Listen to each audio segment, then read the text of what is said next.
सभी किसान भाइयों का स्वागत है एक और नई वीडियो में। तो किसान भाइयों, आज मैं आपको इस वीडियो में बताऊंगा कि अभी जो गर्मी में हमारा टेम्परेचर है वो बहुत ज़्यादा हाई है। तो हाई टेम्परेचर से पौधों को कैसे बचाएं ताकि हमारी जो हमने पौधे प्लांटेशन की है वो हमारे स्ट्रेस में ना आए और पौधे अच्छे तरीके से ग्रो कर पाए, फ्लावरिंग भी हमारी बढ़िया तरीके से हो पाए। क्योंकि अभी हमारा टेम्परेचर, धूप बहुत ज़्यादा तेज पड़ रही है, जिस कारण क्या होता है पौधे की जो ग्रोथ होती है वो अच्छे तरीके से नहीं बढ़ पा रही है और जो पौधे की जो शेप है वो एकदम स्ट्रेस में लग रही है और पौधे के पत्ते ऐसे ऊपर की तरफ पतले पतले से या सिकुड़ना स्टार्ट हो चुके हैं क्योंकि धूप का प्रेशर बहुत ज़्यादा हो रहा है। ठीक है, तो सबसे पहले क्या करना है किसान भाइयों, आपको पहली बात तो ये है कि पानी की मात्रा अच्छी तरीके से रखो। क्योंकि जो भी आप बेड बनाते हो, जैसे पीछे क्यारियां देख रहे हो या क्यारियां बनाते हो आप, या ड्रिप सिस्टम का प्रयोग करते हो या मल्चिंग पेपर, चाहे किसी भी तरीके से करते हो, मिट्टी में नमीपन की मात्रा ज़्यादा से ज़्यादा अभी होनी चाहिए। क्योंकि अभी का जो टेम्परेचर है वो बहुत ज़्यादा हमारा हाई है। ठीक है, हाई टेम्परेचर में हमारे पौधों को हाई टेम्परेचर की धूप सहन करना बहुत ज़्यादा मुश्किल हो रहा है। ठीक है,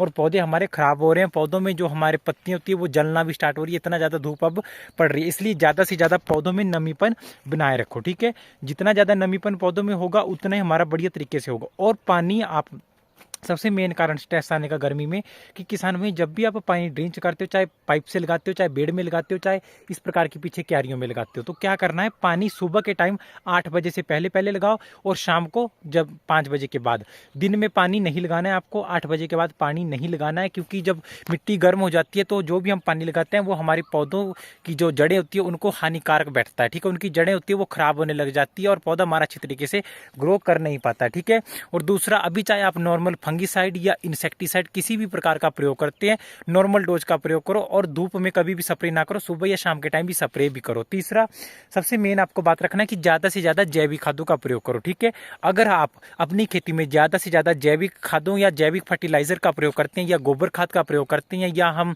इन प्रकार के फर्टिलाइजर जो आते हैं जो कि हमारे रासायनिक नहीं होते हैं या बायोसिमुलेंट होते हैं, इनका आप प्रयोग करते हैं, तो हमारी खेती में बहुत कम हमको स्ट्रेस हो गया या पौधे की ग्रोथ रुकना जैसा कारण हो गए या रोग हो गए देखने को मिलेंगे। ठीक है, ज़्यादा से ज़्यादा अगर आप गोबर खाद प्रयोग करते हैं तो मिट्टी में जो हीट सहन करने की क्षमता होती है वो ज़्यादा होती है। ठीक है, ज़्यादा से ज़्यादा गोबर खाद डालोगे तो जो पौधे की आपकी हीट सहन करने की क्षमता वो बढ़ जाएगी और पौधे हमारे अच्छे तरीके से ग्रो कर पाएंगे। इसलिए मैं हर वीडियो में आपको बताता हूँ कि ज़्यादा से ज़्यादा जैविक खादों का ही प्रयोग करो ताकि इन फ्यूचर भी हमारी खेती को कोई भी नुकसान ना पहुँच सके। ठीक है, जैसे मैं अभी आपको वीडियो में बताऊंगा किसान भाइयों, जैसे कि आप बैक कैमरे से देख सकते हैं। अभी मैं आपको बैक कैमरे से दिखाऊंगा किसान भाइयों कि हमारे पौधे में मैंने गोबर खाद फेंकी, पौधे हमारे अच्छे तरीके से कोई भी स्ट्रेस में नहीं है।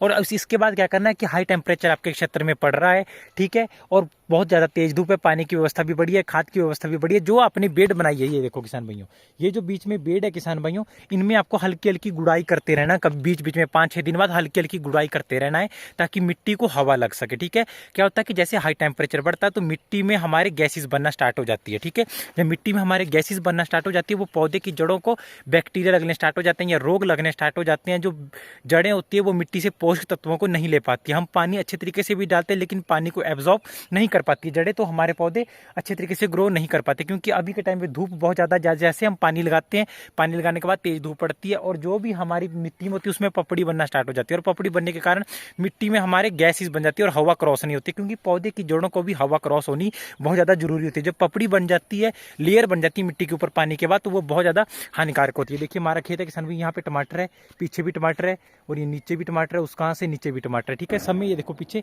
आपको मैं जूम करके दिखाऊँ, जूम नहीं हो रहा है, इसमें फ्रंट कैमरे से फोन से वीडियो बना रहा हूँ किसान भाइयों। तो आपको इन बातों का विशेष रूप से ध्यान देना है किसान भाई, बढ़िया तरीके से खेती आपकी ग्रो होगी। इन बातों का आपको विशेष रूप से ध्यान देना है कि ज़्यादा से ज़्यादा आप गोबर खाद का प्रयोग करो, पानी की व्यवस्था बढ़िया होनी चाहिए, सिंचाई अच्छे तरीके से होनी चाहिए, पौधों में किसी भी प्रकार की कोई दिक्कत हमारे पौधों को नहीं होनी चाहिए ताकि बढ़िया तरीके से हमारे टमाटर की खेती हो पाए। ठीक है, बाकी जो मैंने बताया आपको, बायोसिमुलेंट हो गए, इनका प्रयोग करो, जैविक खादों का प्रयोग करो, गोबर खाद का प्रयोग करो।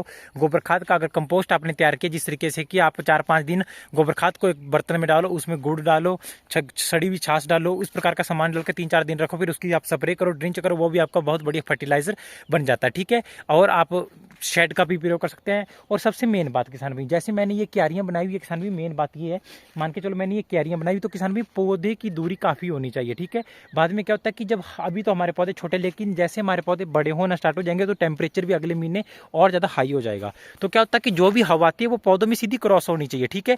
आज आपको हमेशा ज़्यादातर होता है किसान भाइयों कि हमें पता होता है कि इस साइड से ज़्यादातर तूफान आता है या इस दिशा से ज़्यादातर तूफान आता है, तो उस दिशा में आपको टमाटर की बेड़ सीधी बनानी। जैसे ये है, मेरे को पता है कि किसान भाई हमारे सीधे इस साइड से हमारे तूफान आने के हमेशा इसी साइड से, इसी दिशा से तूफान आने के ज़्यादा चांस होते हैं।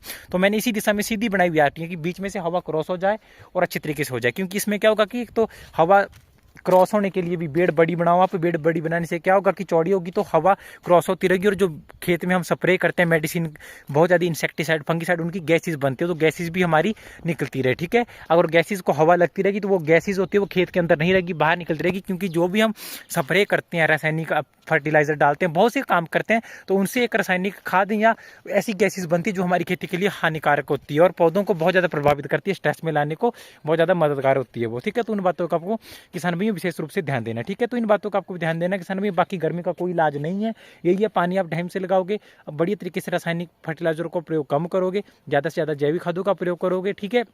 और पानी की मात्रा, और धूप में स्प्रे नहीं करोगे, धूप में पानी नहीं लगाओगे, तो आपकी बड़ी तरीके से खेती ग्रो करेगी। आप सभी देखो मेरे पौधे अच्छे तरीके से आप ग्रो कर पा रहे हैं, ठीक है किसान भाई। और आपको मेरे को ज़्यादा से ज़्यादा एक ही अनुरोध करना चाहता हूँ मैं आपको कि ज़्यादा से ज़्यादा वीडियो को शेयर करो, ताकि मेरे को सपोर्ट मिले और मैं आपके लिए हमेशा बढ़िया सी बढ़िया वीडियो लेकर आने की ट्राई करता रहूँ। काफ़ी दिनों से सपोर्ट कम मिल रहा है चैनल पर। और किसान भाई कमेंट जरूर करो, लाइक जरूर करो, कमेंट करके आप अपनी बात बताओ कि मेरे को वीडियो अच्छी लगी या नहीं लगी। और नहीं लगी है तो आप मेरे को कमी बताओ कि आपके ने ये गलत बोला है वीडियो में या सही नहीं बोला है, तो मैं उसको आगे से सुधार करने की ट्राई करूँगा। इसलिए ज़्यादा से ज़्यादा वीडियो को शेयर करो और कमेंट करके जरूर बताना। तो किसान भाई मिलते हैं किसी नई वीडियो में।